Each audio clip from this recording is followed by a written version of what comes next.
Buongiorno, benvenuti al Focus TG. Siamo in onda anche oggi in diretta per informarvi di quello che sta succedendo in Veneto. Come sempre alle 12:30 saremo collegati con la sede della Protezione Civile di Marghera per fare il punto della situazione con il governatore Luca Zaia, punto della situazione che più che sull'emergenza coronavirus, perché ormai abbiamo visto che i dati sono in netto calo, la pressione sugli ospedali sta scendendo, il Veneto è diretto verso la zona gialla e sta già pensando alle riaperture della settimana prossima, sarà basata appunto sulle riaperture, perché sono forti le tensioni fra il governo e le regioni proprio sulla scelta di mantenere inalterato il coprifuoco alle 22 almeno per qualche settimana, forse qualche mese ancora, e per le modalità applicate in particolar modo alle attività di ristorazione che possono fare servizio ma solo all'aperto. L'esempio che portano un po' tutti, compreso anche il governatore Zaia, è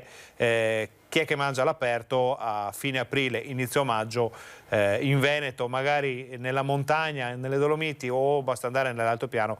Già è difficile mangiare fuori a giugno, immaginiamo alla fine di aprile con questa fine di aprile, quindi tutta una serie di scelte che invece che semplificare la vita a gruppi e comparti economici che hanno già tribolato parecchio non fa altro che complicare le cose. Di tutto questo parleremo dalle 12:30 in poi, perché ora parliamo invece con Chiara Gaiani, che è in pieno centro storico a Padova, zona Riviere, ci par di vedere, ci correggerà se sbagliamo, per confermarci e raccontarci di quello che sta succedendo a Padova. Buongiorno Chiara.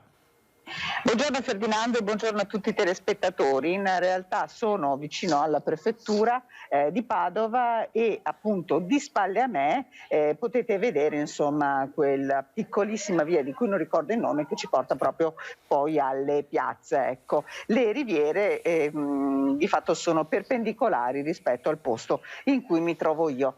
C'è un'atmosfera molto frizzante in città in realtà, Ferdinando, proprio relativamente al tema delle riaperture, perché l'APE, l'associazione che riunisce i pubblici esercizi della città, ha annunciato, guarda, si tratta di pochi minuti fa, l'ha seguita per noi la conferenza stampa il collega Francesco Ratai, che nella giornata di lunedì attueranno delle manifestazioni di rallentamento del traffico a partire dalle 10:30, proprio in occasione della prima giornata di riaperture. Il Veneto, appunto, a meno che non ci siano sorprese dell'ultima ora, ma tutti noi ci auguriamo che non ci siano, sarà in fascia gialla, e quindi insomma proprio per protestare contro questa modalità di aperture, al di là della questione del coprifuoco, resta molto importante anche la questione dei plateatici, delle aperture all'aperto, come dicevi te. Tieni conto che qua in centro storico a Padova molti locali, chi ha il locale nelle piazze tra virgolette fortunate, una zona pedonale dove molti plateatici sono stati autorizzati anche proprio sulla strada, chi non si trova nella zona del centro storico di Padova questa fortuna non c'è, o a meno che non sia una strada di passaggio, non sia una zona pedonale, quindi tanti locali rischiano di restare al palo, e questo è un tema che sta ovviamente molto a cuore ai pubblici esercizi che attueranno questa forma di protesta. Non sarà un blocco del traffico, ci hanno tenuto a precisarlo insomma i commercianti di Padova, ma un rallentamento. Non si sa in quali vie di Padova accadrà questa cosa, che ovviamente noi la nostra redazione seguiremo, e avverrà nella giornata di lunedì 26, quindi proprio in concomitanza con le riaperture. Lunedì 26 è una giornata veramente molto attesa, riapriranno alcuni musei, vedi la mostra di Van Gogh a Padova, sappiamo insomma che molte altre attività potranno tornare a esercitare il loro ruolo. Vedremo insomma che cosa accadrà, anche perché sono concentrati verso quello che è il ponte del 1° maggio. Abbiamo sentito 2 giorni fa le guide turistiche di Padova, ci dicevano che ci sono già delle prime prenotazioni da parte di turisti che si riaffacciano alla visita della città, e questo è un periodo molto importante non solo per Padova, ma insomma anche per tutto il Veneto. I ponti sappiamo che tradizionalmente sono molto affollati. Tu lo sai meglio di noi, visto che dei Colli sei un profondo conoscitore. Ti ringrazio per questo accenno. Chiara, abbiamo anche notizie importanti però legate all'emergenza coronavirus.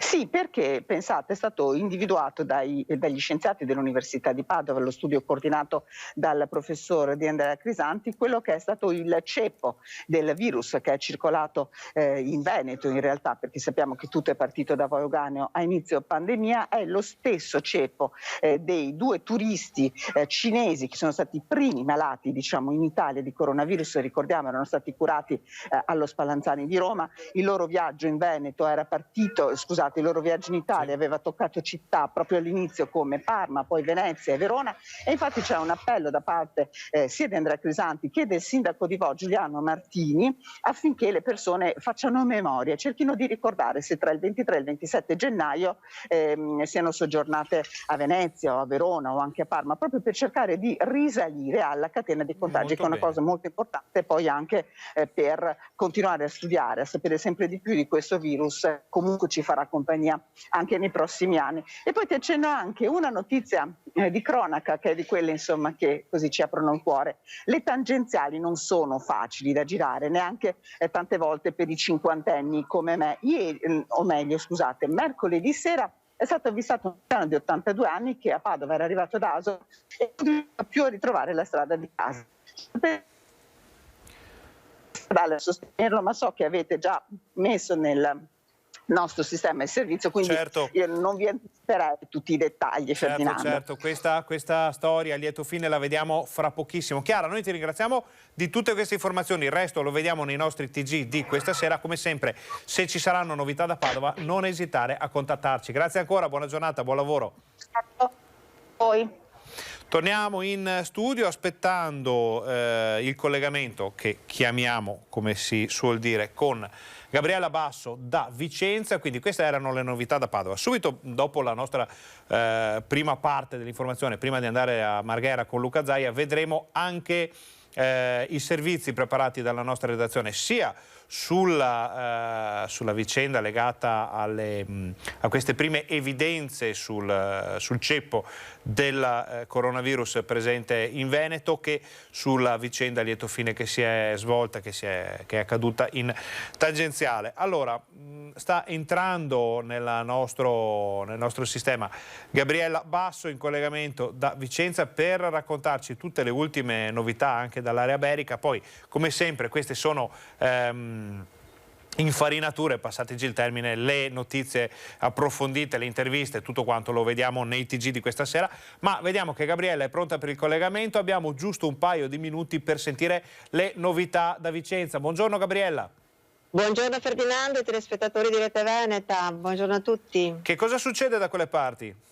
Allora, io sono praticamente all'esterno del SISP, il Servizio di Igiene Pubblica e Sanità Pubblica, ma anche la nuova sede del SUEM 118 della Luslotto Berica. Abbiamo fatto un viaggio all'interno di questa nuova struttura che vede più spazi, una maggiore tecnologia. Abbiamo parlato con il direttore, dottor Politi, di cosa è stato questo anno di Covid per il SUEM. Sapete che l'ultima attività che si aggiunge alle molteplici attività del SUEM, sia con il Covid sia normali di attività relativa a incidenti, tra l'altro ce n'è stato poco fa anche uno qui in zona Vicenza. Cosa è stato? Appunto si è aggiunto anche il servizio di vaccinazione a domicilio per quei pazienti particolarmente fragili, per esempio. Sono già 6 quelli che sono stati fatti, perché è un giorno alla settimana. Siamo a un viaggio a tutto tondo, perché poi tra l'altro proprio oggi è arrivato anche un nuovo mezzo mobile, una vera e propria, se vogliamo, centrale operativa mobile che è in grado di essere presente nei grandi eventi, di grandi disastri. Purtroppo potrebbe essere un vaio o l'alluvione che c'è stata anche proprio di recente, e coordinare tutte le attività di soccorso, di aiuto proprio sul posto, anche in zone dove magari è difficile avere una connessione, quindi poter comunicare con i soccorritori, per esempio. Questo è il viaggio che abbiamo fatto oggi qui in questa nuova sede via Cappellari, praticamente a pochi passi dall'ospedale. Certo. Vi ricordo che il SUEM si è spostato appunto dall'ospedale San Bortolo proprio a questa nuova centrale, era una cosa attesa da tempo, con maggiori spazi e anche possibilità per gli stessi mezzi delle ambulanze di muoversi più agilmente. E immaginiamo un viaggio anche emozionante che vedremo lo vediamo già stasera nel TG, Gabriella? Ne vediamo una parte, perché è un Bene. viaggio abbastanza lungo e complesso per spiegare un po' le cose, quindi abbiamo preferito non dare tutto subito, quindi lasciamo un po' di attese ai prossimi appuntamenti anche. Spesso nei nostri telegiornali riusciamo a inserire queste inchieste a più puntate nelle quali raccontiamo delle realtà come quella di cui ci ha parlato adesso Gabriella. Gabriella, abbiamo anche cronaca già da Vicenza? Abbiamo, guarda, intanto sicuramente una mattinata di passione per gli automobilisti che sono sulla strada Pasubio, perché da stamattina a causa di un cantiere a Motta si è creato veramente un lungo serpentone d'auto. Tra l'altro poi c'è stato anche un piccolo incidente, niente di grave, ma comunque ha ulteriormente rallentato il traffico, quindi con praticamente attese stratosferiche per gli automobilisti per fare anche solo pochi metri di avanzamento. Quindi diciamo cronaca nel senso di disagi per i certo. cittadini, questo sì, al momento abbiamo questo, insomma. Gabriella, allora sicuramente molte altre notizie nel TG Vicenza di questa sera. Ti ringraziamo intanto per questa anticipazione, soprattutto per l'interessante inchiesta su quello che è il pronto intervento di Vicenza, quindi con tutto quello che è cambiato in questi mesi. Il resto lo vediamo nel TG di questa sera. Grazie, buon lavoro e buona giornata. Grazie, buon lavoro a voi. Torniamo in studio, ringraziamo ancora le nostre giornaliste per queste anticipazioni. Noi invece ora facciamo una brevissima pausa pubblicitaria, state con noi perché torniamo fra pochissimo.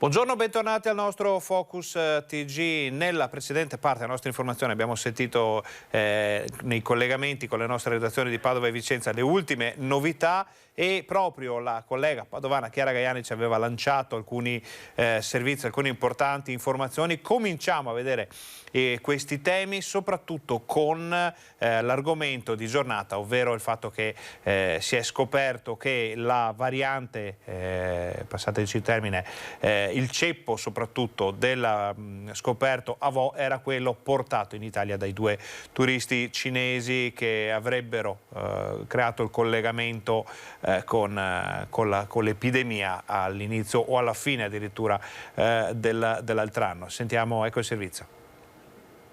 Manca l'anello di congiunzione tra il ceppo del virus circolante a Vo, scoperto in quel tragico 21 febbraio 2020, data della morte di Adriano Trevisan, e la coppia di turisti cinesi provenienti da Wuhan, primi malati identificati sul nostro suolo nazionale. Il virus che ha colpito i cinesi e le persone che si sono ammalate a Vo è lo stesso.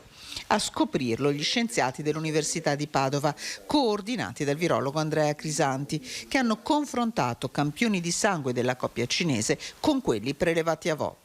Da Malpensa i 2 cinesi iniziarono il viaggio in Italia toccando tra le prime città Venezia e Verona. Qui potrebbe esserci stato il contatto con uno dei cittadini di Vo, portatori sani o meno della terribile pandemia tra i vigneti dei colli padovani. L'appello a 2 voci di Andrea Crisanti e del sindaco di Vo Giuliano Martini punta a ricostruire la catena di trasmissione del virus. Chiunque abbia avuto contatti con le città di Venezia, Verona e Parma tra il 23 e il 27 gennaio 2020 si faccia avanti, chiede il primo cittadino di Vo. Per ricostruire l'intera catena di trasmissione ci manca davvero poco. E ora sempre da Padova una vicenda a lieto fine.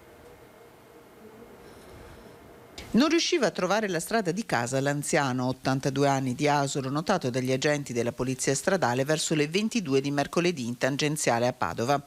L'andamento incerto, la marcia lenta, avevano insospettito i poliziotti che lo hanno fatto accostare per un controllo. L'uomo era sobrio, i documenti in regola, quindi gli agenti lo hanno fatto ripartire, ma hanno continuato a seguirlo a distanza e deciso di fermarlo per la seconda volta poco prima dell'ingresso di Padova Sud.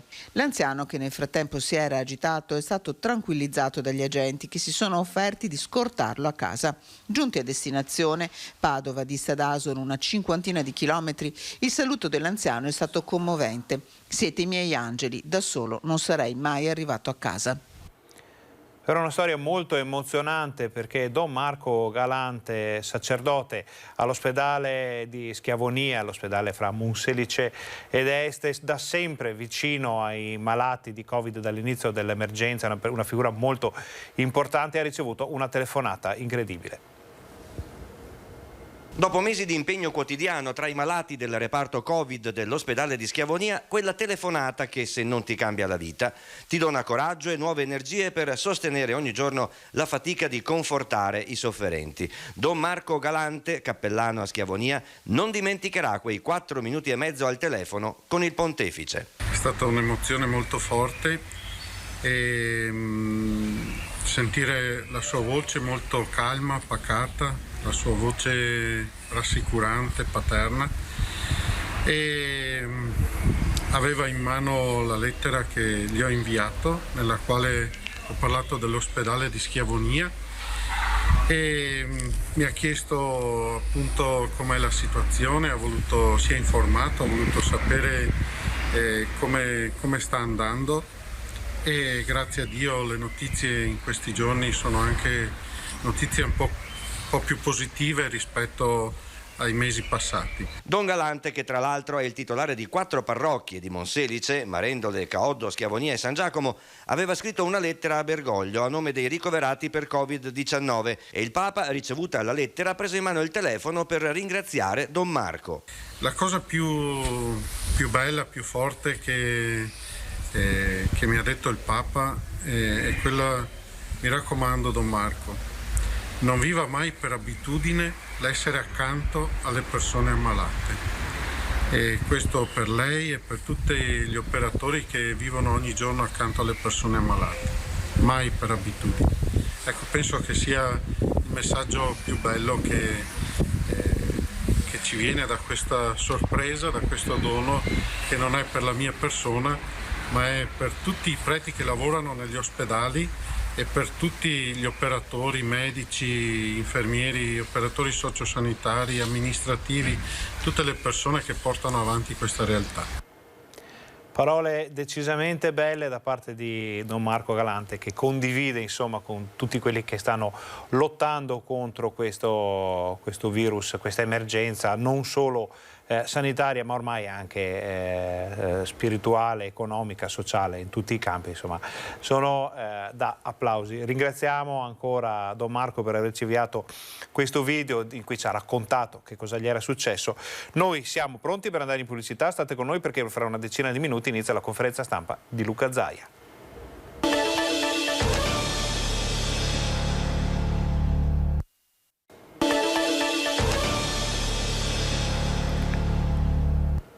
Buongiorno, bentornati al nostro Focus TG. Noi siamo già collegati con la sede della Protezione Civile di Marghera, dove il presidente Luca Zaia sta per iniziare il punto stampa odierno, punto stampa che è molto atteso soprattutto perché dicevamo all'inizio di questa nostra fase della nostra informazione che ci sono molte pressioni, molte tensioni fra le regioni e il governo per le riaperture, non tanto per il pacchetto complessivo che insomma presenta molte situazioni positive, ma soprattutto per 2 temi in particolare. Da una parte quello legato al coprifuoco, con le regioni che chiedono di spostare almeno in avanti di un'ora, arrivare almeno alle 23 con il cosiddetto coprifuoco e quindi la possibilità di muoversi un po' di più. Pare che ci siano degli spiragli su questo tema, che si possa arrivare, se non subito, ma almeno fra qualche settimana, si spera prima possibile, a un allentamento di questa restrizione. L'altro tema invece è quello che riguarda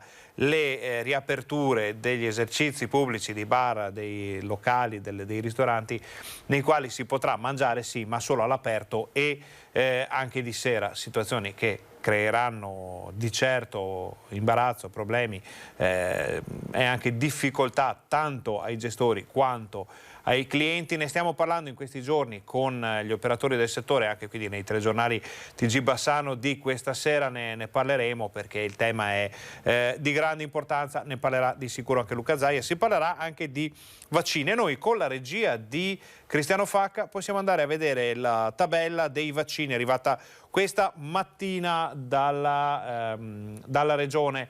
Allora, vediamo che continua la campagna vaccinale, siamo a 1.416.620 dosi, ovvero l'87,5% delle dosi a disposizione del Veneto. Il totale delle prime dosi è di quasi 1 milione, siamo a 973.411, ovvero il 20% della popolazione, un numero che comincia a essere importante, interessante nell'ottica di una copertura vaccinale o la creazione di questa immunità di gregge, o almeno la messa in sicurezza delle fasce più a rischio della popolazione. C'è da dire però che il totale di cicli completati è di 443.209, ovvero il 9,1% della popolazione.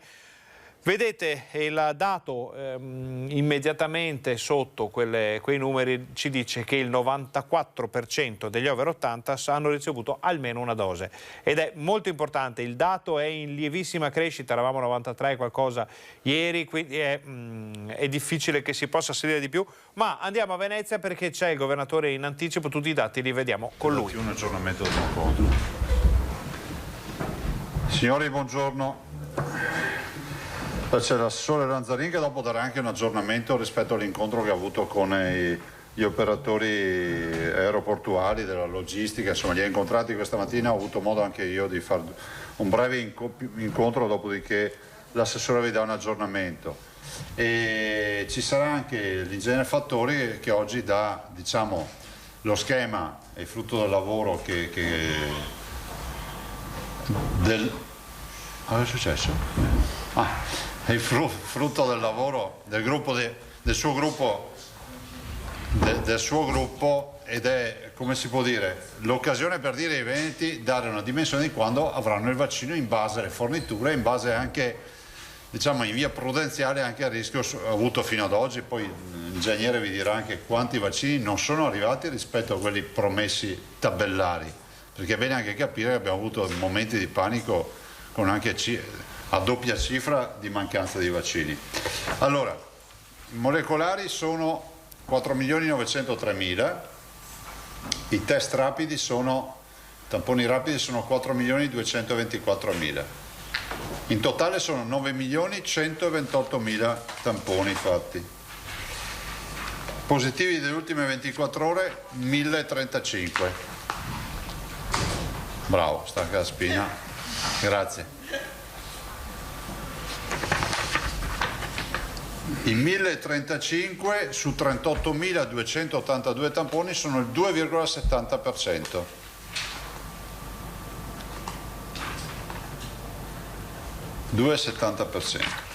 Positivi dall'inizio dell'infezione sono 406.000. Eccoli. Attualmente positivi 23.307.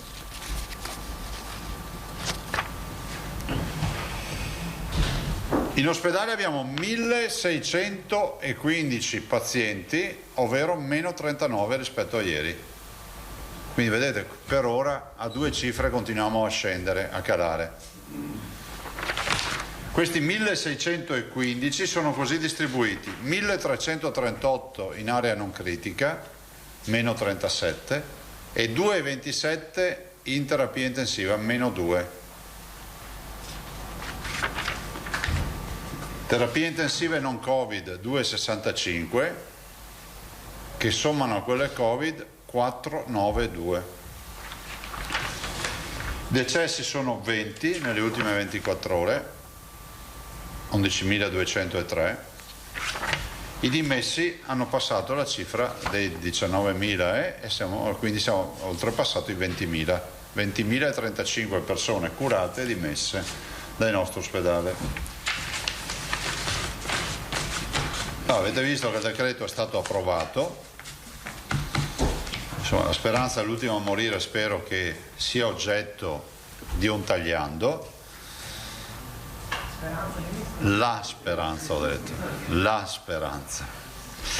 E sia oggetto di un tagliando anche perché, insomma, è ragionevole rivedere i dati epidemiologici da qui ai prossimi giorni e pensare magari con maggio si apre un nuovo scenario. La speranza è quella di pensare che quelle incongruenze che ancora oggi sono visibili vengano risolte. Ieri mi è stato spiegato da una persona più o meno addetta ai lavori che l'apertura dei ristoranti dal 1° giugno dalle 5 del mattino alle 18 di sera probabilmente ha come significato non avere troppe ore a disposizione per l'apertura. Sì, nel senso che se li apri tutto il giorno, ci avevo detto sì, ho capito, ma la ristorazione lavora a pranzo e a cena, se tu gli dai 4 ore a pranzo e 4 ore a cena per prenderla, ma che è già una grande roba, sono 4 più 4 fanno 8, dalle 5 del mattino alle 18 di sera sono 13 ore, risparmiamo anche 5 ore, fra l'altro, se il problema è portare fuori poco la gente di casa, ma non è così, nel senso che la misura dei ristoranti dal punto di vista sanitario dal 1° giugno non ha nessun senso. Non ha nessun senso perché se il pericolo è il virus, è chiuso, lo è a qualsiasi ora del giorno, non si capisce perché dalle 5 alle 18 di sera. Così non ha nessun senso che si autorizzi lo sport di squadra anche amatoriale, ho fatto l'esempio della partita degli Scapoli Ammogliati dal 26 di aprile e le palestre restino chiuse fino al 1° di giugno. Palestre dove tu ti prenoti per andare a fare una lezione, dove comunque ti misurano la febbre, c'è l'igienizzazione e la sanificazione degli ambienti ogni 2 ore minimo. E poi evito di star qui a dirvi, ecco, sull'Arena di Verona cercheremo di capire come dare una mano sul fronte delle presenze. Voi sapete che noi siamo stati quelli che hanno innovato a maggio dell'anno scorso quelle famose aperture al pubblico, no? Adesso sembra di capire che dovremmo rivolgerci alla conferenza delle regioni, quindi ai colleghi, non c'è nessun problema, però anche qui diventa sempre più farraginosa sta avventura, no? Adesso stiamo approfondendo, ma di certo lavoreremo perché l'Arena di Verona possa avere il suo pubblico nel rispetto delle linee guida del Covid. E resta un problema per l'Arena di Verona, ma resta un problema per i veneti, per tutti, che è quello del coprifuoco. Anche qui abbiamo preso atto che il coprifuoco non è un problema dettato dai sanitari. Ci è stato detto che non è una questione politica. Cioè, cosa c'entra? Cioè, non so se le avete viste anche voi le dichiarazioni. Il coprifuoco è un problema politico, è stato detto da qualcuno, del CTS, da qualche scienziato, no? Io ho letto delle dichiarazioni. Allora, se è un problema politico non è un problema, perché non ha nessun senso chiudere le persone in casa se il problema non è di natura sanitaria. E a me sono concesso, insomma, che siamo sempre di fronte a una privazione importante della libertà. Di certo, se a questo ci sommiamo le nostre necessità di natura turistica, è altrettanto vero che dovremmo pensare che la comunicazione che si dà da qui ai prossimi giorni, alle prossime settimane ai turisti non può essere di questo livello, perché andare a fare villeggiatura in una località dove c'è il coprifuoco alle 10 di sera non ci va nessuno, perché ti riduci a andare a restare nella struttura ricettiva se a un ristorante e lì sai che puoi pranzare ma da lì non puoi più uscire. Questo, nessuna contrapposizione col governo, questo ve l'ho detto anche ieri, ma la volontà di portare avanti questa istanza, che peraltro voglio sottolinearvi è trasversale alla politica, perché le regioni che sono rappresentate da tutte le forze politiche in maniera unanime hanno deciso di fare questo. Ieri abbiamo fatto una conferenza dei presidenti, è stata fatta la scelta intanto di fare una lista di tutte le incongruenze, no? Ve ne ho citate un paio io all'inizio, e poi, non lo nego, su mia richiesta, di allegare tutte le linee guida, perché ci siamo anche resi conto che è passata in sordina l'idea che i governatori con i servizi della prevenzione hanno comunque preparato le linee guida, sempre nell'ottica della leale collaborazione e non contro il governo ma a favore di qualsiasi governo, Noi l'abbiamo sempre dimostrato nei confronti di chiunque. Se avete domande, ragazzi, che poi Prego. La giornata è piena di comunicazione. Vi faccio l'elenco dopo. Tosato. Buongiorno Presidente. Buongiorno. Ma insomma, le regioni sono uscite un po' malconce da questo confronto con il governo, nel senso che avete chiesto un incontro urgente, avete chiesto una revisione, invece il decreto è andato per la sua strada, Mattarella l'ha firmato ed è vigente. Ma secondo lei che idea si è fatto delle dinamiche che sono scattate all'interno del governo? Perché c'è stata una strana inversione di tendenza, mi sembra, in pochi giorni. Prima l'annuncio delle riaperture ai 26 che sembrava veramente aver accolto la vostra linea. Poi invece questa frenata addirittura sul fronte della presenza scolastica. Voi sostenete che c'era stato un preaccordo che poi è stato disatteso. No, non era un preaccordo, mi permetto di dire, è stata una proposta del governo, ecco, ancora senza neanche chiedere.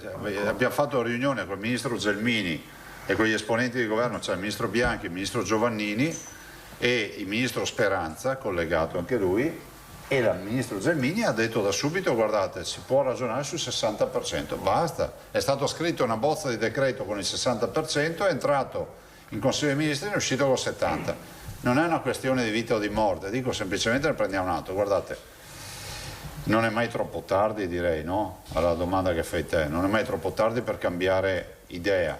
Se qualcuno a Roma si è fatto l'idea che le regioni sono come si può dire, un elemento di disturbo nella pace quotidiana, si sbaglia, perché poi i pazienti ce li abbiamo noi sull'uscio di casa, no? I cittadini che protestano e hanno come primo punto di riferimento le regioni, le amministrazioni locali, quindi i sindaci, il presidente di provincia.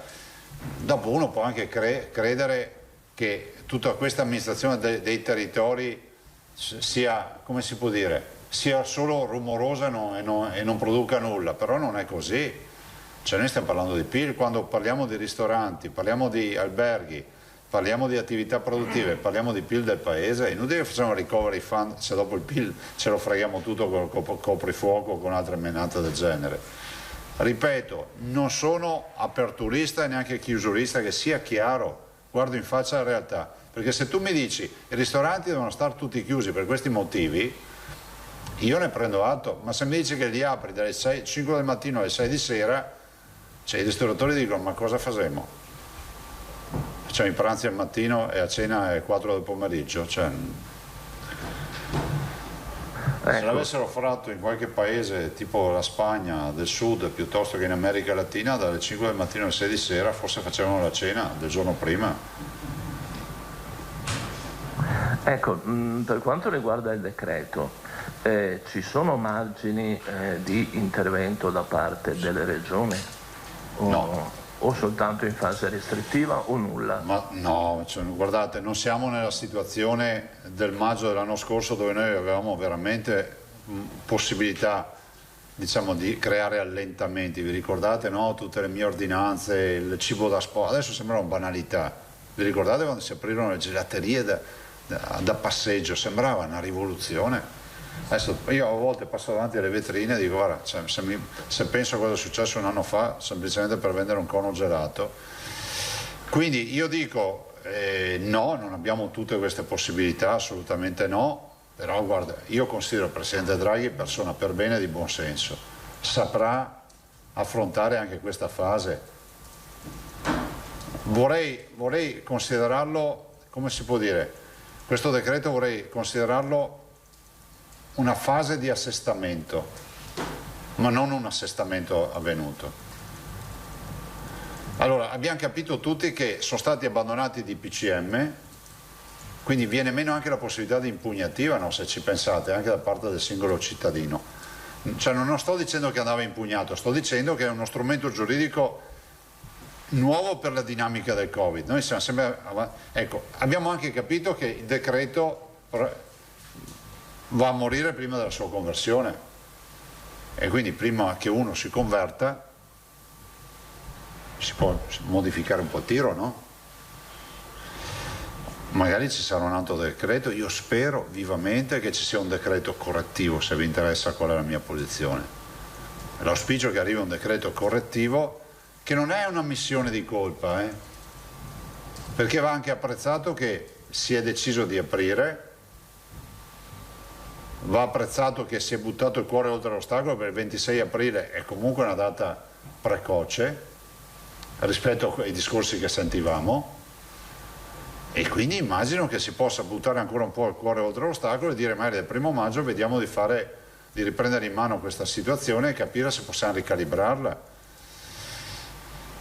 Poi il virus c'è, ci sono delle comunità che ce l'hanno magari in più evidente. Ho visto delle cartine che avete proiettato voi oggi, non so se sia vera, rosso resta solo la Sardegna, mi sembra di aver capito, no? Ecco sì, a questo proposito, ha avuto comunicazione del giallo ufficiale per il Veneto? Adesso magari sarò smentito. Questi numeri lasciarci. Lo diamo per scontato, insomma. Ecco. Beh, sentite, abbiamo numeri sia sul coefficiente di riempimento che sull'RCT che sull'incidenza da giallo. I cittadini dicono, solita frase che dicono, non è un gioco a premi, cerchiamo di giocarcela bene sta fase che non durerà tanto. Cioè, noi dobbiamo fare in modo di arrivare a metà maggio, fine maggio. Metà fine maggio, se riusciamo a svuotare gli ospedali, ad avere dei risultati, dopodiché arriviamo in soccorso con i vaccini, perché poi vedrete il piano, è un piano prudenziale, ma io considero anche per certi aspetti, insomma, permette di dire che prima dell'estate riusciamo a mettere in sicurezza quelli che assolutamente devono essere messi in sicurezza e poi insomma andremo a vaccinare anche i sedicenni, diremo quando, però insomma sapendo che i sedicenni non rischiano quello che rischia un over 70 o un over 80. Grazie. Allora, una domanda solo oggi. Beh, erano 3. Tre mascherate. Vabbè, 3 mascherate in una. Sono piccoli giochi di prestigio. Quindi tu mi hai fatto 3 domande e non mi sono accorto. Infatti mi sembrava di non aver fatto 3 risposte. È un brutto segnale questo. Se diventa vecchi tutti e due. Allora, secondo il mio giro, quello che ho percepito era Pettenò, Vanzan, Bonet, Guidone e Pittarello. Corretto? E Moscati, vedo. Bene, Pettenò. Buongiorno Presidente. Buongiorno. Torno sulla riaperture possibili, ma avete previsto c'è un incontro previsto con il governo ora che è stato approvato il decreto o no? Al momento no, non potrei essere anche impreciso perché non ho sentito i colleghi questa mattina, ma sicuramente ci sarà un incontro, dovremo incontrare il governo, anche perché c'è in piedi anche tutta la partita del Recovery Fund, cioè quindi noi incontri col governo ne faremo e immagino che il ministro Gelmini creerà i presupposti perché si possa parlare di questo. Per me è fondamentale che ci sia un decreto correttivo, prima o poi. Decreto correttivo, cosa vuol dire secondo lei in termini di tempo rispetto al decreto attuale? Cosa chiedete? Cosa chiede lei in specifico? Io direi che non è una missione di colpa da parte del governo, è la volontà di vedere che dopo una settimana, 10 giorni, la situazione epidemiologica magari ha avuto un'evoluzione tale per cui puoi aggiustare il tiro rispetto a scelte che hai fatto prima.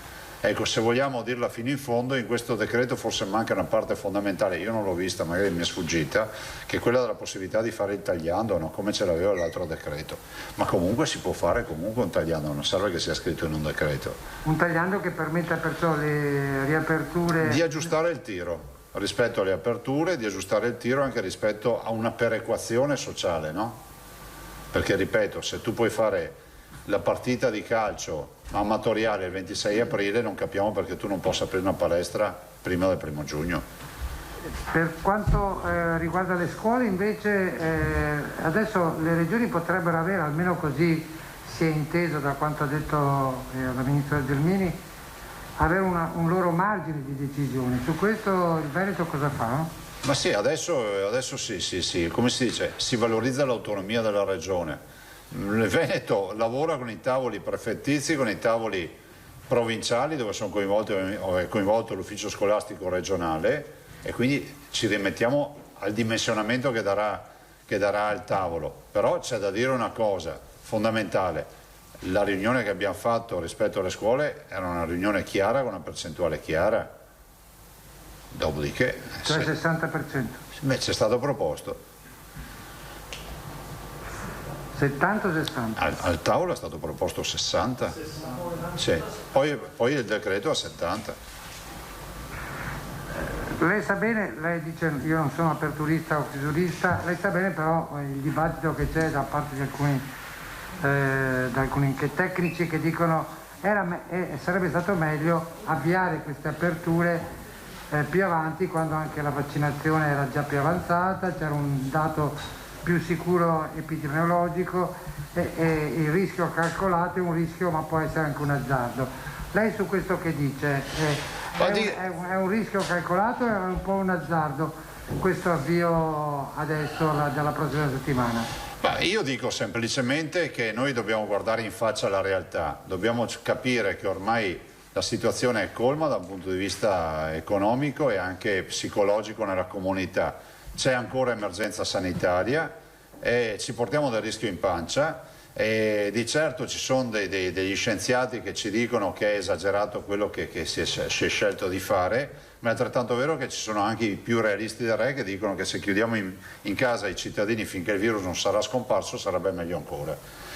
Quindi in mezzo a tante posizioni poi c'è chi governa che deve cercare di trovare una posizione di equilibrio. Se io avessi ascoltato pedissequamente tutto quello che è stato detto in questi 14 mesi sul Covid, sarei come un criceto nella ruota, sarei ancora lì a girare.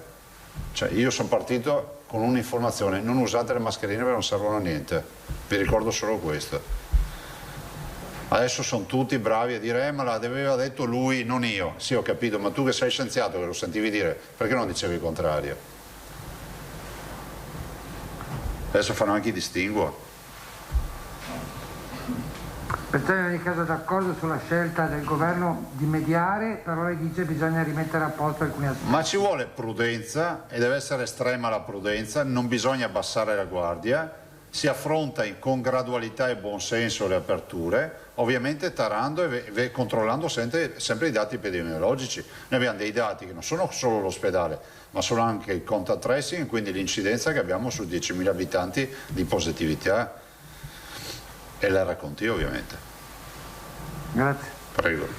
Del resto vorrei ricordare che se non avessimo, che è esattamente quello che abbiamo fatto a maggio dell'anno scorso con un lockdown alle spalle, se avessimo applicato le teorie che sentiamo oggi, che abbiamo sentito anche a maggio dell'anno scorso, vi ricordo, internet è una grande roba, andate a cercarle, non avremmo mai aperto a maggio dell'anno scorso, invece abbiamo aperto le spiagge, abbiamo fatto una stagione e vi ripeto, vi porto anche i dati epidemiologici per giorno, per mese dell'estate, così vedrete quante persone avevamo in ospedale, quanti decessi abbiamo avuto e tutto, perché non possiamo dar vita a leggende metropolitane su questo. La scorsa estate non è stata l'estate del caos sanitario. Ma ripeto, nessuno ha la sfera della verità in mano, non ce l'ho io per primo, ma neanche quelli che parlano tanto la danno tutta per scontata. Alda Lanzan. Buongiorno Presidente. Buongiorno. Di solito sono sintetica nelle domande, questa volta gliela faccio con una premessa un po' più lunga. Prego. Perché gradirei una risposta, se non è possibile in questa sede, informatevi con i vostri tecnici, sì, ma averla puntuale, anche perché continuiamo a ricevere segnalazioni puntuali, precise, eccetera, ma secondo me il problema è generale. Allora, il commissario per l'emergenza, generale Figliuolo, dà una lista di priorità in merito alle vaccinazioni e la dottoressa Francesca Russo, direttore del settore prevenzione della Regione Veneto, ripropone questa lista di priorità in una circolare della scorsa settimana. Cosa dicono queste priorità? Ovviamente vaccini permettendo, e questo lo diciamo sempre. Over 80. Persone con elevata fragilità contenute in specifiche categorie, quindi bisogna andarsi a vedere le categorie 1, tabella 2, eccetera, eccetera. Familiari conviventi, caregiver, tutori affidatari, persone di età compresa tra i 70 e i 79 anni e a seguire quelle di età compresa tra i 60 e i 69 e a seguire tutte le altre di cui immagino ci parlerà l'ingegner Fattori con il suo tabellone. Allora, nelle US, in maniera sparsa, alcune hanno già aperto gli over 70, altre hanno aperto a singhiozzo i conviventi e i cosiddetti accompagnatori, alcune... Accompagnatori degli over 70. Allora, quello che le chiedo è possibile... La cosa è molto tecnica, per cui a me va bene anche una scheda tecnica. Avere una scheda puntuale, certo, per capire se la priorità è quella fissata da generale Figliuolo e la Russo nell'ordine così come è elencato, o se invece, come pare di capire, prevale la fascia di età. E cioè prima faccio gli over 80 e anche i settantenni tra gli accompagnatori e i conviventi, eccetera, e poi passo di gradino. Secondo me, siccome continuiamo a ricevere, ma non perché riceviamo segnalazioni, perché è un'informazione che deve essere corretta. La facciamo avere, ma anticipo già una cosa fondamentale. che noi siamo anche in grado di dare assieme a questa scheda una tabella anche con le percentuali di avvenuta vaccinazione di tutte le categorie che hai citato. Il problema è che abbiamo un target che è quello più colpito dal virus, che è quello dell'anziano, no? Perché se stessimo parlando della categoria 50-59 state pur tranquilli che avremo meno preoccupazione. E ovviamente parallelamente facciamo anche gli altri, quindi vedrete nella tabella quanti fragili abbiamo fatto ad oggi, perché immagino che poi l'assegnazione venga dal fragile, venga dall'accompagnatore eccetera, limitatamente alla disponibilità di vaccini che abbiamo. Ma è per capire se c'è una, scusi, se c'è una indicazione. C'è un'indicazione Lei ieri diceva, per noi non apriamo quei 60 anni come fa il Lazio perché andiamo avanti con fascia. Noi dobbiamo mettere in sicurezza gli anziani. Quindi quello che cerchiamo di capire è l'indicazione è anagrafica anche per le categorie dei fragili, degli accompagnatori, non dei fragili, scusi, degli accompagnatori, dei familiari, dei conviventi? No, i conviventi... A me basta una cosa chiara oggi. Ad esempio, nell'accompagnatore dell'over 70-79, che può prenotarsi peraltro con la scheda aggiornata, dice sono accompagnato, deve avere più di 70 anni. Nel senso... Ma nei disabili no? Sì, no, nei disabili no, assolutamente no. Chiedo. Sì, vabbè, vediamo di preparare, magari chiamiamo la dottoressa Russo e possiamo anche fare una roba molto più... Facciamola tipo lunedì, martedì. No, oggi. Ah, oggi la volete?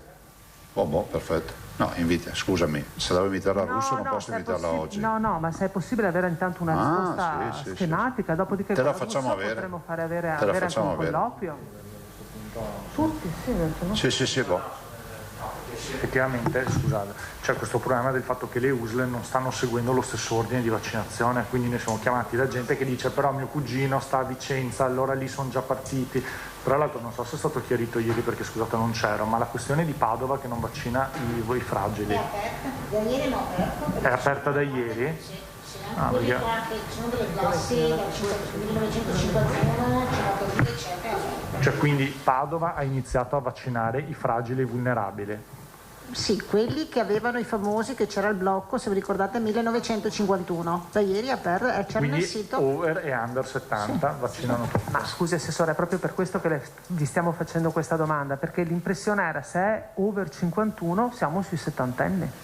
No, sotto anche. Ecco, quindi anche sotto. Vabbè, allora aspettiamo una risposta chiara, perché sennò veramente non ne veniamo più fuori. E peraltro aggiungo segnalazioni che arrivano anche dalla stessa USA, per cui i genitori di figli disabili, alcuni sono stati vaccinati, alcuni altri no, e messi in lista di attesa, però non si sa quando. Però sui genitori, vi abbiamo già detto, i genitori, c'è dei bambini sotto i 16 anni che non possono essere vaccinati e loro hanno diritto alla vaccinazione perché così lo prevede. No, il caso specifico che le dicevo era tutt'altro, cioè il figlio vaccinato, figlio e i genitori vaccinati, no. I genitori no. E poi il gatto di leopardo, insomma.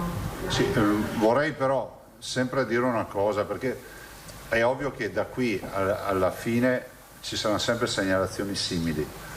Cioè, con la ristrettezza di fornitura dei vaccini, poi si fanno anche, come si può dire, delle scelte. Allora si vaccina il disabile, si vaccina l'over 70, a chiunque, se io dessi in mano una scala fra virgolette di priorità, perché poi tutti hanno priorità, metti in sicurezza l'ultranziano, il disabile e il terzo è l'accompagnatore. Basta sapere che non hanno priorità, cioè che non possono farlo vicino ai genitori. Ma infatti non prenotano vicino, nel senso che gli viene detto vi teniamo in lista e dopo vi prenoterete. Cioè, guardate che stiamo parlando di 4.900.000 persone da vaccinare, anzi meno, 4.200.000 per essere esatti, e le stiamo gestendo informaticamente, cioè non è che possiamo fare un abito sartoriale su ognuno. È solo per avere un'indicazione come chiedeva vi faccio un esempio, scusa, vorrei finire, vi faccio un esempio, perché così ci capiamo, cioè non vorrei che passi l'idea che siamo dei quattro manigoldi. Cioè, se c'è, no, ma lo dico perché a volte viene anche, in questo paese dove il cittadino è stato educato a pensare che chi è dall'altra parte del banco sia sempre un lazzarone, allora vi faccio un esempio, c'è il disabile o il fragile e l'accompagnatore, no? Bene, non c'è una qualifica di accompagnatore a 360 gradi. Volete un esempio? Abbiamo aperto i fragili, diciamola fino in fondo. Abbiamo detto forzate il sistema. Ci siamo ritrovati che l'80% delle richieste delle persone che non avevano titolo. Cioè, questo è il problema. Perché l'ipercolesterolemia, ve l'ho detto l'altro giorno, era diventata io sono fragile. L'obeso, fino a che punto sei non fragile e fragile? Va fatta una classificazione rispetto ad alcune patologie. Allora capite anche voi che rispetto agli accompagnatori c'è chi magari diligentemente dice un genitore, c'è chi magari presenta altre situazioni, cioè per cui abbiamo deciso di privilegiare veramente diciamo, la fragilità e l'età, però insomma si cerca di fare tutto. Se avessimo vaccini faremo tutti quelli che si presentano. Prego, scusami Mauro. Marco. Era solo perché io registro una sorta di discrasia tra quello che ci diciamo noi qui come giornalisti che seguono la regione con lei l'assessore e poi quello che materialmente succede nei territori con le USL dove abbiamo feedback, cioè lo dico proprio per chiarezza per tutti, nel mentre che abbiamo avuto questo scambio di battute adesso, io ho ricevuto un messaggio che dice mio marito è vulnerabile a 58 anni ma ieri sera a Padova non si prenotava proprio niente. Saranno finiti i posti, ragazzi. Un messaggio, avevano aperto uno slot solo per disabili 104 non fragili.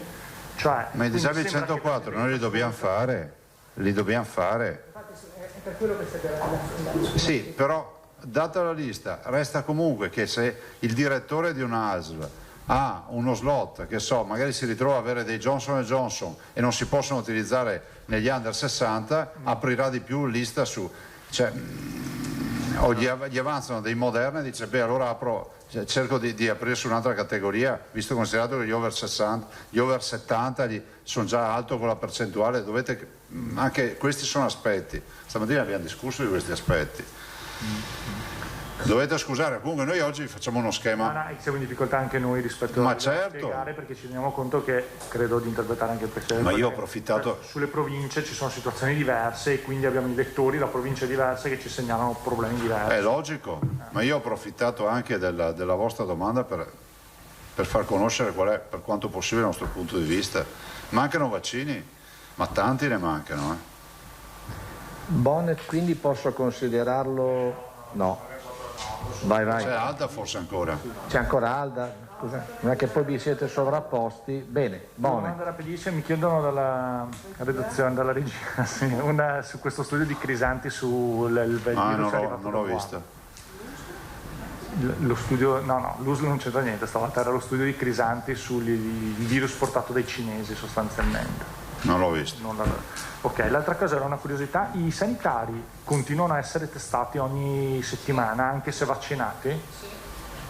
Sì, perché non c'è ancora un'indicazione nazionale, anche se l'abbiamo richiesta, anche le case di riposo, ospiti e ospiti, noi continuiamo a testare anche se vaccinati completamente, ospiti, operatori, sanità e case di riposo. Abbiamo chiesto a livello nazionale, che ci sembra assurdo di cambiarla questa cosa qui, però ancora non l'hanno cambiata. Considerate che per noi sono 120.000 test da fare, 60.000 sono quelli del caso di riposo più altri 60.000. 120.000 a settimana? Sì. Ogni 7 giorni. Ok, grazie. Prego. Dopo Bonnet, Guidone di Radio Wellness. Buongiorno Presidente. Buongiorno. Io volevo un attimo tornare sul problema dei ristoratori che non hanno lo spazio per mettere i tavoli all'aperto nei centri storici soprattutto. Volevo capire se rimane un problema rispetto a quando ne abbiamo parlato una settimana fa, irrisolto, immutato, o se ci sono delle novità o ci possono essere realisticamente delle novità secondo lei? No, perché l'unica disponibilità è quella delle amministrazioni comunali in base poi anche alla conformazione e alla logistica del posto. L'unica soluzione è quella di rivedere il provvedimento, cioè aprire all'interno, ovviamente il decreto oggi non lo lascia. Grazie. Prego. Pittarello. Buongiorno. Diceva prima che internet viene in aiuto, parlando di turismo, perché un anno fa si parlava in questi giorni di plexiglass fra gli ombrelloni. Esatto. E in questi momenti invece ci sono negli spazi condominiali, si stanno già piantando i paletti per gli ombrelloni, tra poco sarà sulla spiaggia. si guadagna un mese rispetto all'anno scorso sostanzialmente per la preparazione. Come linee guida sono confermate. Tutte uguali, anche in presenza di tamponi rapidi, di vaccini, quindi le indicazioni non ci sono. È tutto confermato come l'anno scorso. E anche per l'accesso, quindi tutto. Sì, sì. Come l'anno scorso, che fa parte del pacchetto delle linee guida che abbiamo preparato. Moscati, prego. Sì, buongiorno Presidente.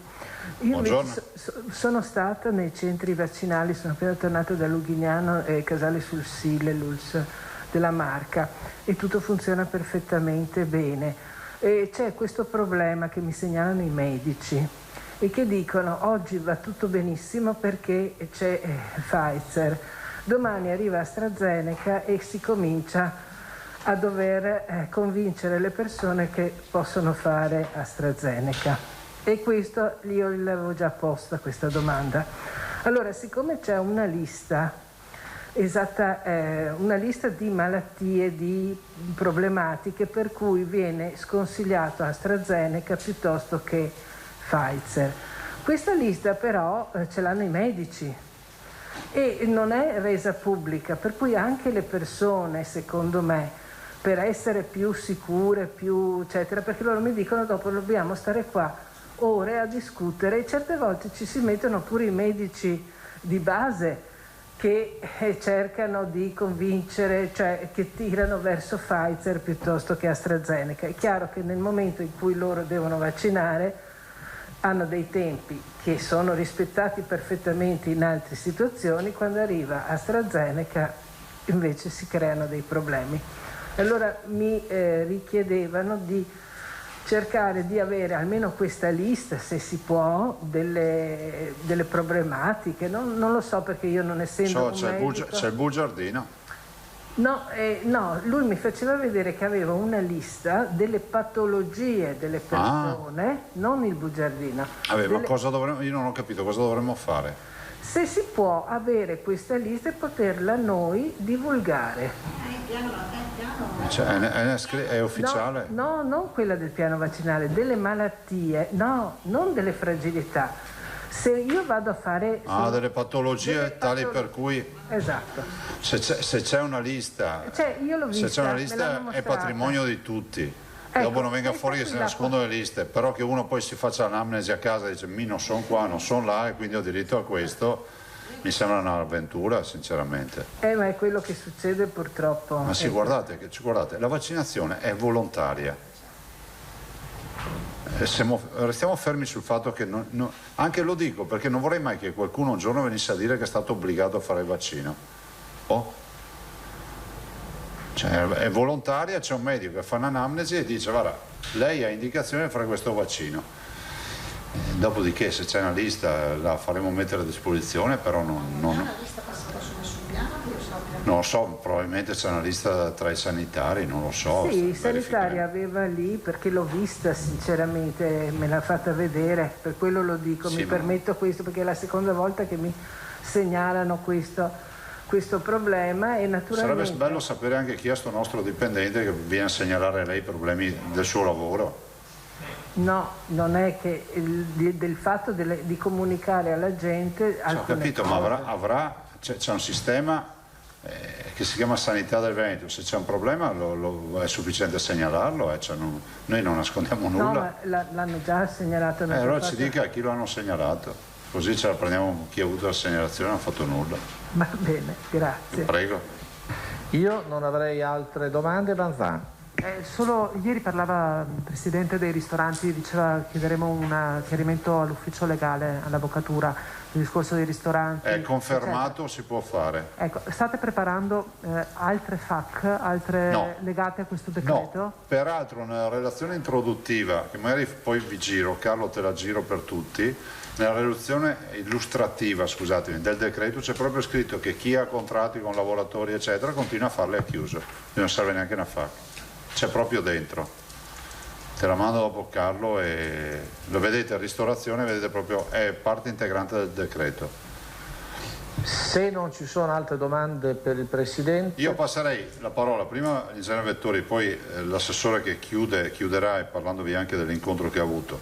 Ringrazio l'ingegnere, ha fatto un lavoro ciclopico, l'abbiamo visto già 20 volte assieme, e vi dà uno spaccato di quello che saranno appunto le date utili per ognuno di noi per andare a vaccinarsi, quindi ognuno saprà da oggi in via teorica, no, cedo il posto, in via teorica, dico teorica perché ecco l'unica preghiera che faccio, l'ingegnere ha fatto una proiezione sulla base di una stima di arrivi di vaccini. Vorrei ricordarvi che noi la garanzia degli arrivi di vaccini ce l'abbiamo a 3 settimane, nonostante tutti questi numeri che si leggono sui giornali, noi sappiamo nelle prossime 3 settimane cosa arriva e basta.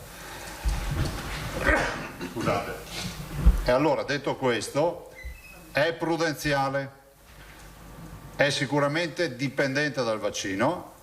Se ci saranno miglioramenti o peggioramenti nello slittamento in avanti o dietro del tuo periodo di vaccinazione, tipo il mio inizia a fine maggio, ho visto, 50-59 a fine maggio, quindi per questo vi dico che prima di agosto, dell'estate, riusciamo a vaccinare veramente a gran parte della popolazione, soprattutto quella più a rischio. Questo dipende dalla fornitura dei vaccini, perché se fossimo inondati di vaccini vi dico già che tutte queste robe che vedete vanno tutte anticipate alla grande. Però insomma il piano, uno non dice cavoli madonna tutti sti mesi, perché non passano proprio tutti sti mesi. Prego, grazie, buon lavoro ragazzi. Allora Carlo ti ricordi la roba dell'Alde e io ti mando la relazione illustrativa e la risposta su quella storia là. Grazie, buongiorno. Ingegner Fattori, prego. Sì, buongiorno. Come ha detto il Presidente, il piano che abbiamo provato a sviluppare si basa sulle forniture, non si basa sulla potenzialità di vaccinazione che noi abbiamo nei nostri CVP e abbiamo con tutti gli accordi finora fatti, MMG e quant'altro, o aziende, ma si basa sulle forniture, essendo in questo momento l'elemento per noi più critico. Quindi i vaccini attualmente utilizzati li conosciamo tutti, sono Pfizer, che va bene dai 16 anni a salire, e i fragili, Moderna 18 anni in su e fragili, AstraZeneca inferiori e maggiori ai 60 anni, Johnson & Johnson superiori ai 60 anni. Questo perché? Perché poi vuol dire che quando avremo classi inferiori ai 60 anni riduciamo le tipologie in questo momento riduciamo la tipologia di vaccini. Su cosa si basa il piano di previsione e approvvigionamento? Si basa sul piano di previsione nazionale, quello del 3 marzo del 2021, a cui noi non abbiamo ancora avuto aggiornamenti ufficiali. Quindi nel piano presentato dal commissario 3 marzo 2021 viene prevista la fornitura dei vaccini per ogni trimestre. Quindi nel primo trimestre è previsto del 2021 15 milioni 69 per l'Italia, nel secondo trimestre 52,48 milioni di dosi, terzo trimestre 84. E sono indicati proprio i contratti, quindi AstraZeneca, Pfizer che ha 3 tipologie di contratti, Johnson & Johnson, CureVac, Moderna e quant'altro. Questo piano può essere declinato per il Veneto con la nostra percentuale di 8,14%. Quindi in base a questo piano uno va a vedere la differenza che finora abbiamo avuto rispetto a quello che è stato consegnato e quello che effettivamente era previsto. E quindi la differenza tra le consegne del 30 aprile ad oggi, le consegne previste fino al 30 aprile rispetto al piano, prevede che il primo trimestre si è chiuso con un meno 10,62%. Quindi nel primo trimestre si poteva prevedere per il Veneto 1.277.492 dosi, sono arrivate effettivamente 1.141.850 dosi. Aprile ha avuto un calo però molto più significativo. Aprile abbiamo avuto 697.000 dosi, quindi un ipotetico meno 51%. Perché dico ipotetico? Perché nel piano del governo erano previsti 2 tipologie di vaccini il Johnson & Johnson e CureVac in consegna trimestrale. Quello che si aggiungerà adesso. CureVac è un nuovo vaccino non ancora autorizzato, quello tedesco. Esatto, però il governo lo prevedeva e il piano probabilmente sperava fosse autorizzato prima e quindi di averne la disponibilità. Come dicevo, io prendo il trimestrale e ripartisco in 3 mesi. Potrebbe essere che il Johnson & Johnson arrivi tutto nel mese di giugno, quindi per il momento, in un'ipotetica ripartizione della consegna trimestrale in 3 mesi, noi registriamo un meno 51%, complessivamente un meno 32%. Quindi chi sono stati i vaccini più rispetto a un piano ad aprile, al 31 aprile mi aspettavo un 30% in più, diciamo, dei vaccini rispetto a quello che effettivamente ho trovato da inizio campagna. Esatto. Quindi chi sono quelli più bravi come vaccini, quelli meno bravi? Pfizer di fatto ha tra il previsionale e la consegna il 30 aprile è meno 7%, quindi molto affidabile, ed è quella che noi facciamo più affidamento e controlliamo la scadenza settimanalmente. Dopodiché abbiamo Moderna che è meno 31%. AstraZeneca per il momento sta viaggiando meno 44%. Era più affidabile nel primo trimestre, nel mese di aprile evidenzia grosse limitazioni di consegna. Johnson & Johnson, come ho detto, non vi era una consegna mensile, ma ipotetizzando un trimestre diviso 3, praticamente non abbiamo avuto consegne, era previsto 198.000 dosi e abbiamo solo 14.650 sbloccate l'altro ieri, e CureVac non pervenuto. Quindi lì si vede un po' quali sono i vaccini più affidabili e meno affidabili. Per dire, anche il Johnson & Johnson incide, la mancata consegna di Johnson & Johnson incide di più degli altri vaccini, perché gli altri vaccini c'è bisogno della seconda dose, quindi il numero di dosi vengono consegnate mediamente, metà vanno per la prima dose e metà vanno a coprire la seconda dose, quindi l'incidenza del Johnson & Johnson è molto più importante. Noi abbiamo comunque provato a fare un piano per vedere di dare delle date e dare delle certezze, e quindi il piano si basa sulle previsioni di fornitura dei quantitativi previsti in contratto di Pfizer, Moderna e AstraZeneca. Non prevediamo nel piano l'utilizzo di Johnson & Johnson, nel senso che Johnson & Johnson, che non sappiamo ancora la capacità di consegna dei prossimi mesi, lo utilizzeremo per compensare le eventuali carenze contrattuali degli altri contratti in modo cautelativo. AstraZeneca e Johnson & Johnson verranno utilizzati per i soggetti dai 60 anni in su, quindi dal terzo trimestre, da giugno, a disposizione prevediamo solo Pfizer e Moderna. CureVac non lo consideriamo perché aspettiamo l'approvazione e aspettiamo anche di vedere quanti quantitativi rispetto ai valori contrattuali del 3 marzo avremo a disposizione. Esatto, eventuali indicazioni specifiche. Quindi quello che vedete qua è, questo sarebbe stato in relazione al piano previsionale nazionale, questo è quello su quale noi puntiamo a lavorare, il nostro piano previsionale. Questo sono i 4 milioni, è il Veneto, che poi, come ha detto il Presidente, la popolazione target è 4.292.000.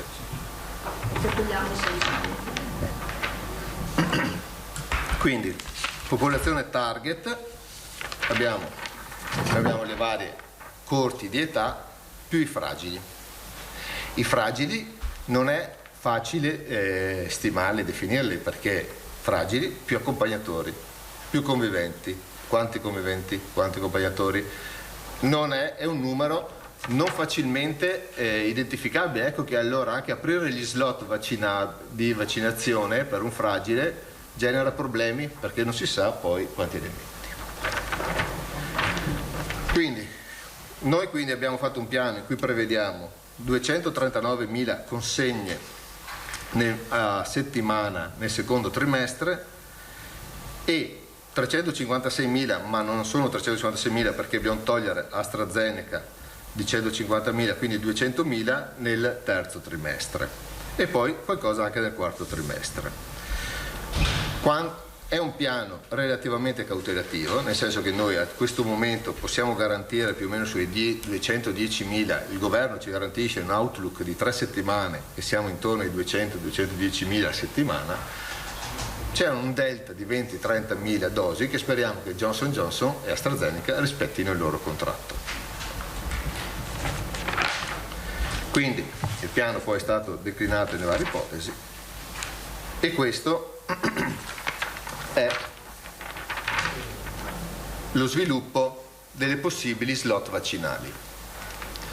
Quindi vediamo che maggiori di 80 anni lo consideriamo chiuso.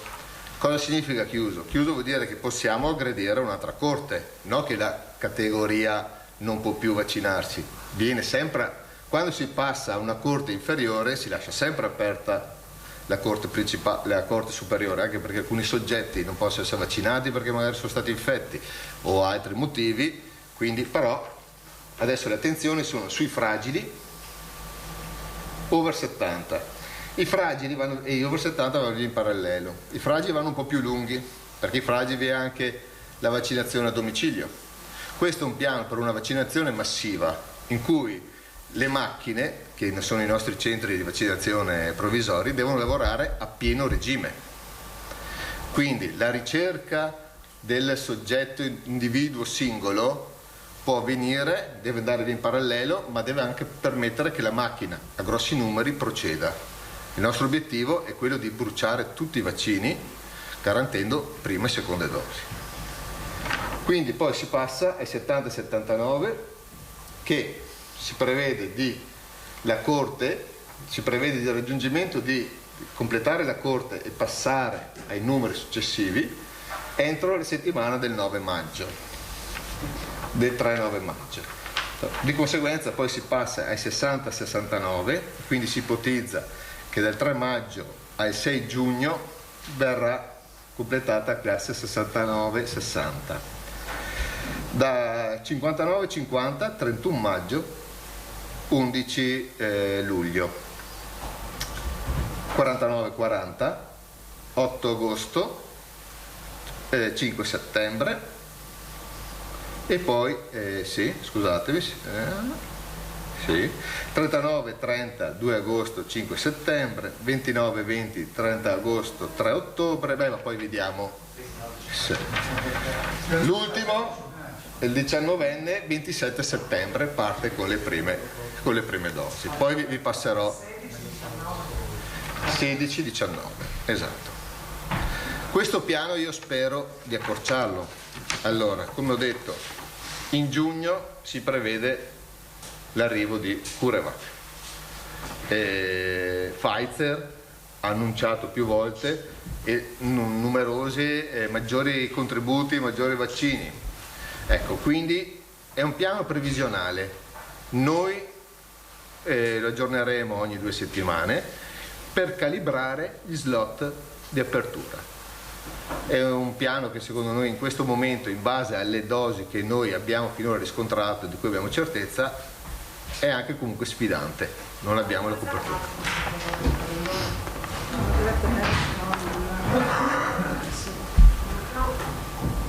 Ecco, il colore pieno sono prime e seconde dosi, i colori sfumati sono le seconde dosi. Quindi se vedete questi colori sfumati qua col distacco, questo è un AstraZeneca, perché AstraZeneca ci vogliono 12 settimane per il richiamo. È richiamo. Prima o seconda dose, e quindi mentre lo sfumato è la seconda dose, perché qui quando c'è uno spazio in mezzo il vaccino è fondamentalmente AstraZeneca che ha 12 settimane per il richiamo. Scusi, una domanda, rispetto al fatto che non potranno essere usati AstraZeneca e Johnson & Johnson per gli under 60, Sono previsti quindi più dosi di Pfizer, cioè c'è un effetto compensativo nelle forniture, oppure avete fatto un piano che tiene conto che da un certo punto praticamente non si può più fare affidamento su migliaia di vaccini? Allora, come ho detto, sì, la seconda parte, ovvero il piano del governo è quello lì, quelli sono i contratti che ci ha comunicato il governo. Sì, allora con quei contratti non c'erano ancora le considerazioni su AstraZeneca e Johnson & Johnson, perché i contratti sono precedenti a tutto quello, quindi è chiaro che anche su questo la velocità sarà legata ai quantitativi di Pfizer e Moderna che ci danno, perché noi dal 60 in giù possiamo utilizzare, poi CureVac capiremo, ma possiamo utilizzare solo questi. Cioè, l'altro elemento che potrei inserire, che è già contrattualizzato, è CureVac. Però che il CureVac vediamo quando arriva che indicazioni avrà e che consegne avrà. No, penso è similare a Pfizer, e quindi da quel che ho capito è seconda dose, ma posso non sbagliare, spererei di sbagliare. Ecco. Chiariamo una cosa e poi ci aiutate anche voi, perché sennò altrimenti poi penso che saremo tutti assillati di...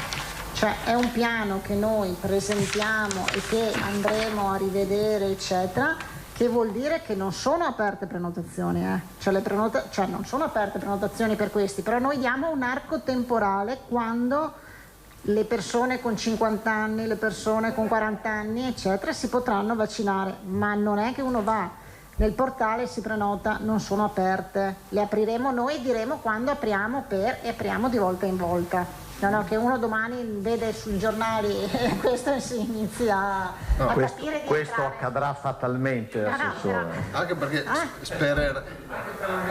ma comunque... Però uno si organizza, uno si può organizzare. Ecco, come ha fatto la domanda, anch'io mi aspetto che CureVac, Pfizer aumenteranno le dosi e quindi da giugno noi riusciremo ad accorciarlo. Però io faccio il piano sui dati che abbiamo che ho oggi in mano. Anche perché abbiamo visto che quei dati non sempre si sono mantenuti, no? Allora, sottolineando anch'io, perché vorrei fare la mia parte, il prevediamo usato dall'ingegnere, il cautelativo usato dall'ingegnere, domande. Vanzan. All'assessore, quando lei ha puntualmente sottolineato non sono aperte le prenotazioni. Certo. Con il piano che c'è adesso, cioè gli slot che le varie USL aprono, lì uno dovrebbe stare attaccato al computer sempre? No, allora noi... Cioè, se uno diceva mi collego stamattina perché ho saputo che alle 6 c'era uno slot, sono arrivato tardi, non c'è un'indicazione, cioè è casuale, uno si collega quando può e spera? No, però allora ogni USL nel proprio sito mettono comunque, poi mandano tramite i canali informativi, questa, e noi facciamo le stesse cose quando valgono per tutti, perché poi è difficile, se invece ci sono differenze tra le USL, utilizziamo questo strumento per dare la comunicazione. Quindi potrebbe essere, che ne so, che le singole USL dicano domani apriamo le prenotazioni per questa categoria, dopodomani, in modo che così... No, certo, perché ci sono delle USL che corrono più velocemente, perché hanno meno popolazione, perché hanno, non so, meno fragili, ci possono essere tante condizioni, certo. Tosato. Sì, più che altro una conferma. Si può dire alle persone che ci stanno ascoltando che questo è un piano cautelativo, quindi avete fatto i conti non sull'ottimale delle forniture, ma diciamolo pure sul minimo garantito, perché sull'80%. Sull'80%, quindi insomma ragionevole, per cui è presumibile avere insomma una discreta certezza su queste date che potrebbero essere anticipate forse. Allora, penso che le date anticipate, penso dopo giugno. Dopo giugno. Di fatto giugno perderemo, dopo i 60 perderemo 2 vaccini, il Johnson & Johnson e l'AstraZeneca. Il Johnson & Johnson era quello che doveva far decollare. Più che perdere non li abbiamo mai avuti, perché insomma... Esatto, però l'impennata del piano era proprio molto era Johnson Johnson. No, perché scusi un attimo, voi capite che anche tutto il discorso, ce lo siamo detti sempre, con le farmacie aveva un senso, Johnson Johnson una sola dose, cioè noi continuiamo, andremo avanti con le farmacie, però quello aveva effettivamente anche una fruibilità e anche per le popolazioni, quindi target più giovani. Adesso viene effettivamente a mancare tutto questa, anche da un punto di vista distribuzione, logistica, insomma capillarità. Questo piano è sui 33.000, quanto nel primo e nel secondo trimestre, sui 33.000 vaccini al giorno. 33.000? Sì, noi tranquillamente siamo arrivati a 38.000, quindi non è un piano sulla potenzialità di vaccinazione, è un piano sulla disponibilità. Ecco, una domanda per l'assessore Lanzarini invece, una delle tante domande che riguardano le vaccinazioni. I malati oncologici che hanno dei conviventi, no? Dei familiari, questi familiari hanno diritto a una qualche precedenza e in che misura? I conviventi degli oncologici fanno parte perché sono all'interno del piano, ricordiamoci però che non sono tutti gli oncologici, perché probabilmente qualche volta è passato il messaggio che tutti gli oncologici avevano diritto alla priorità vaccinale, compresi i conviventi, mentre sono quelli che hanno avuto l'evento negli ultimi 6 mesi o comunque che sono in terapia e quant'altro.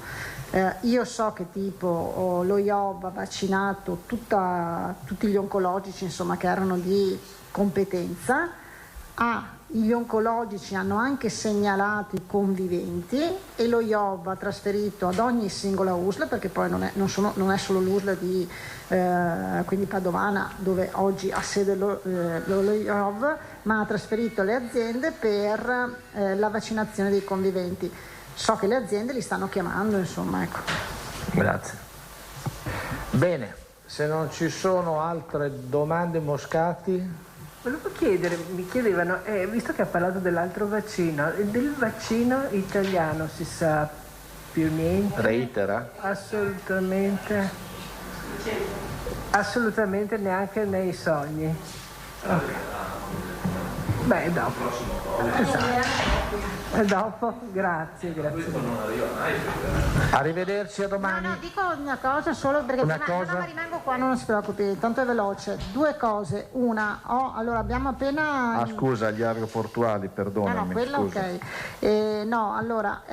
Abbiamo appena inviato alle aziende sanitarie, perché ci è arrivato il parere del CTS, come avevamo annunciato, la riapertura dal lunedì di tutte le attività che erano state sospese, quindi in maniera ufficiale è arrivata la nota adesso in questo momento alle aziende sanitarie e ai direttori generali, perché abbiamo avuto il parere, come ogni nostro atto passa tramite il CTS, e quindi dal lunedì riprendono sia le attività chirurgiche di elezione che erano state sospese, quelle programmate insomma che erano state sospese, sia le attività quindi ambulatoriali specialistiche, quelle a 30 e 60 giorni. In tutte le USL, in tutta la regione. Negli ospedali Covid lì in maniera inferiore, perché dipenderà da che pressione hanno gli ospedali Covid, quindi però in tutto il resto. Per quanto riguarda invece l'incontro con gli aeroportuali della logistica, insomma, che oggi abbiamo visto qui, ho visto io e poi è passato anche il Presidente, chiaramente loro sono preoccupati per il momento, per il fatto che il loro è un lavoro legato molto a quelle che sono le riaperture, la stagione estiva, e quindi hanno manifestato questa preoccupazione che già sapevamo, e chiedendoci un intervento chiaramente a livello nazionale perché ci sia più chiarezza.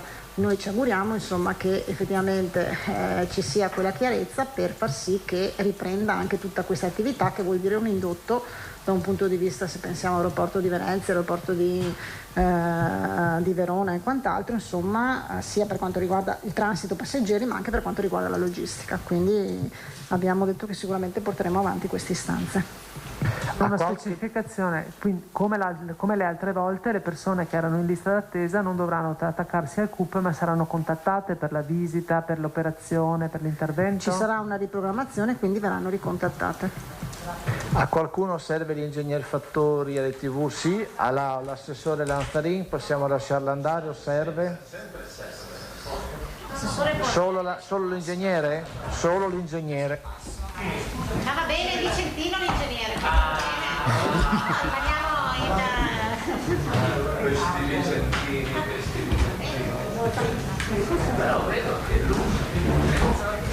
Vedo che lavora bene.